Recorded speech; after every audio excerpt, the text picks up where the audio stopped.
Friends, welcome to IICS platform. आज है 31 of May और 31 ऑफ मई के करेंगे हम MCQ। तो चलिए लेक्चर स्टार्ट करते हैं। First question, recently which country has become India largest trading partner surpassing the US in financial year 2024। देखो, USA को ट्रेडिंग में सरपास सिर्फ ओनली एक ही कंट्री कर सकती है। आप ध्यान रखिए कि चाइना और USA में दोनों में कंपटीशन लगा रहता है कि है ना कौन ज़्यादा ट्रेड करेगा इंडिया के साथ। तो अभी चाइना ने बाजी मान ली है और लगभग 118 बिलियन डॉलर 118 बिलियन डॉलर का ट्रेड होता है इंडिया और चाइना के बीच में। मैंने आपको प्रीवियस लेक्चर में बताया था कि इंडिया का जो ट्रेड डिफिसिट वो अप्रोक्सीमेटली 85 बिलियन डॉलर है। किसके साथ? अपनी चाइना के साथ इंडिया का ट्रेड डिफिसिट 85 बिलियन डॉलर है। मींस इंडिया सिर्फ ओनली इंपोर्ट ही करती है चाइना से 85 बिलियन डॉलर का।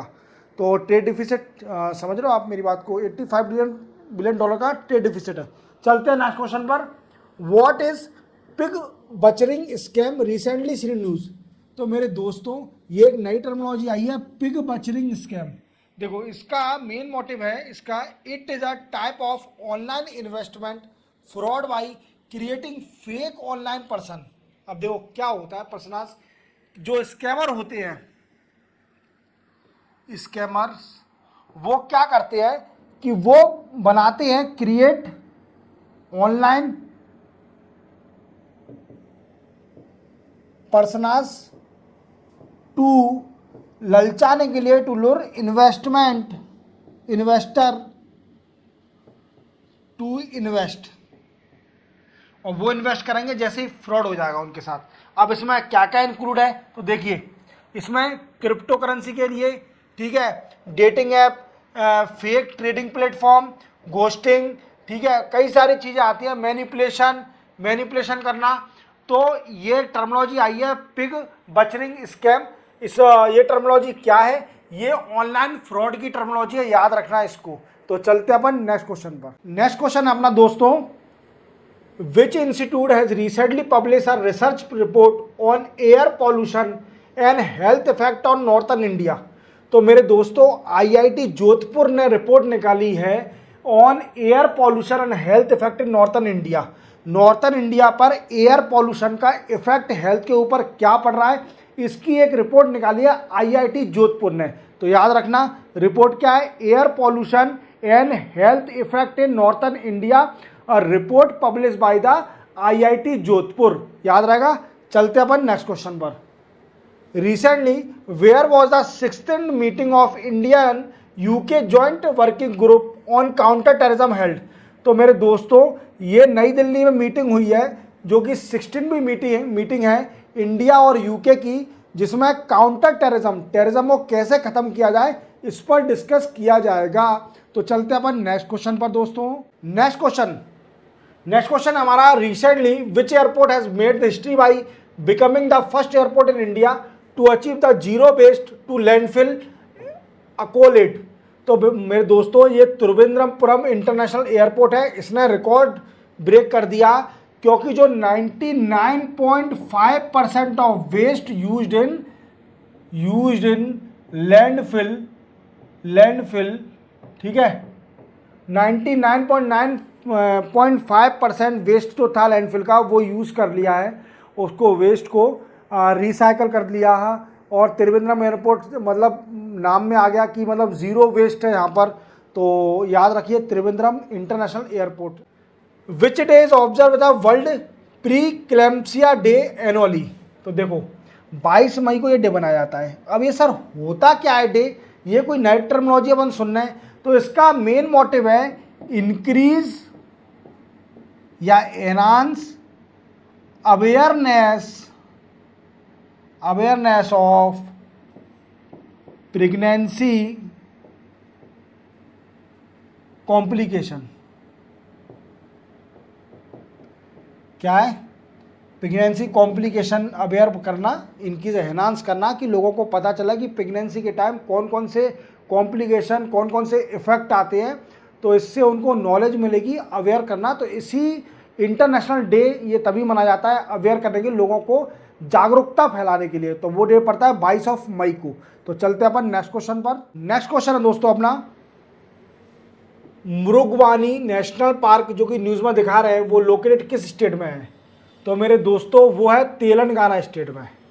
ठीक है, अब ये न्यूज़ में क्यों है? आई थिंक ये न्यूज़ में इसलिए है क्योंकि फॉरेस्ट डिपार्टमेंट ने कुछ बोला है कि पेपर में इसका एरिया रिड्यूस या बढ़ गया है। तो अभी आप जान लेना, इसी वजह से ये न्यूज़ में है कि इस नेशनल पार्क का पेपर में कुछ और एरिया है और रियलिटी में कुछ और एरिया है। तो इसलिए कुछ न्यूज़ में चल रहा है ये, तो अभी आप देख लेना।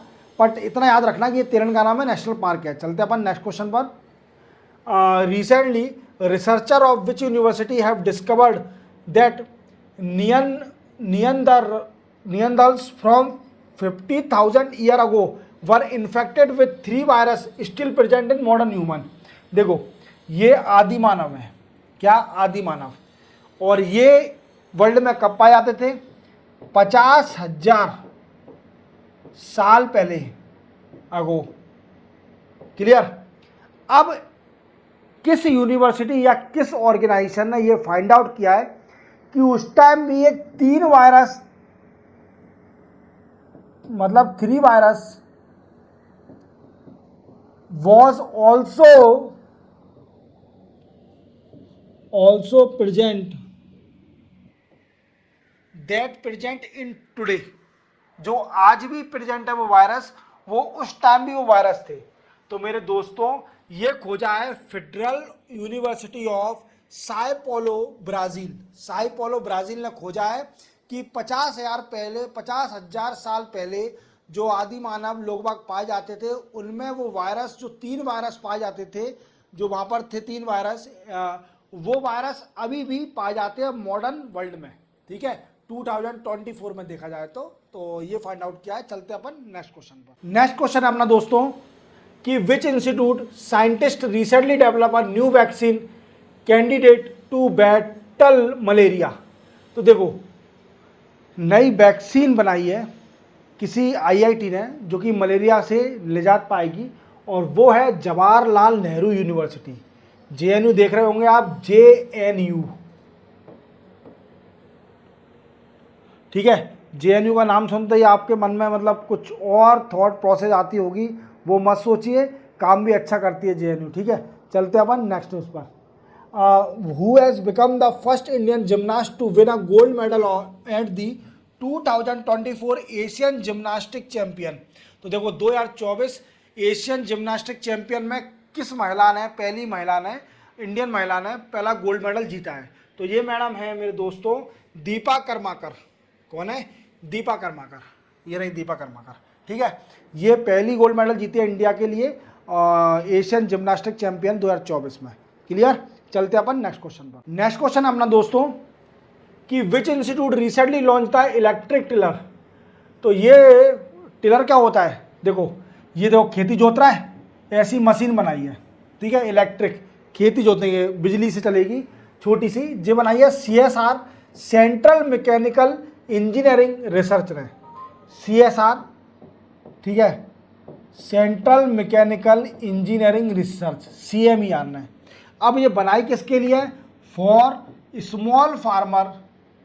मतलब अब इससे पूरी इतनी बड़ी बड़ी ज़मीन तो जुतरी जाएंगी, जुत जाएंगी कैसे? नहीं जुतेंगी ना। जो छोटे फार्मर है, जिन पर बहुत छोटी ज़मीन है, तो उनको जोतने के लिए ये मशीन बनाई है, इलेक्ट्रिक मशीन। और CSIR central mechanical engineering research ने इसको बनाया है। क्लियर? चलते अपन नेक्स्ट न्यूज़ पर। What is the theme for international day of UN piece keeper 2024। मैंने आपको कल बताया था, इसके डे के बारे में ही बताया था मैंने कल।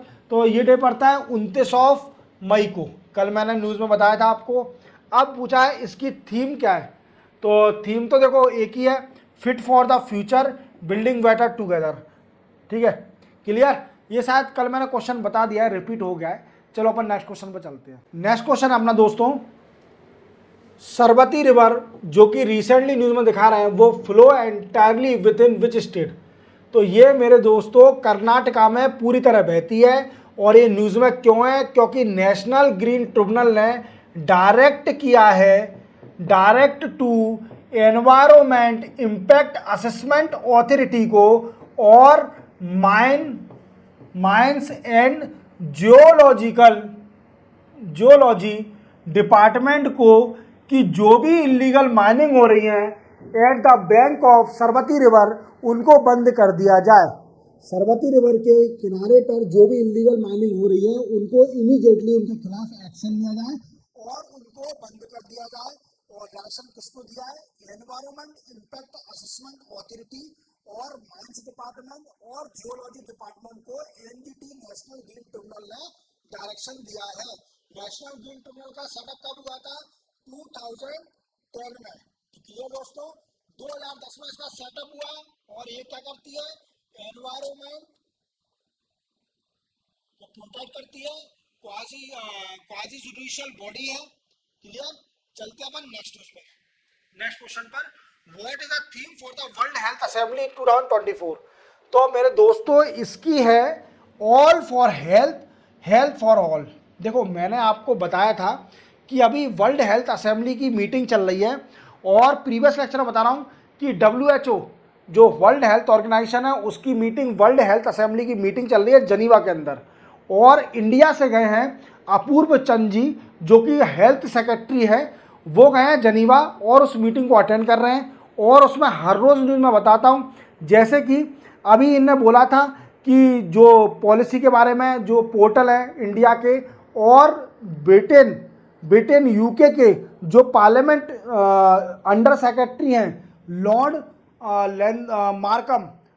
मार्कम से डिस्कस भी किया था इसके मैटर पर कि हमारे इंडिया की फार्मा जो कंपनी है उनको दिक्कत होती है in to access the market of European and UK, because UK और यूरोपियन में रेगुलेशन बहुत स्ट्रॉन्ग है और वो परमिशन नहीं देते हैं to the access to our pharmacy company.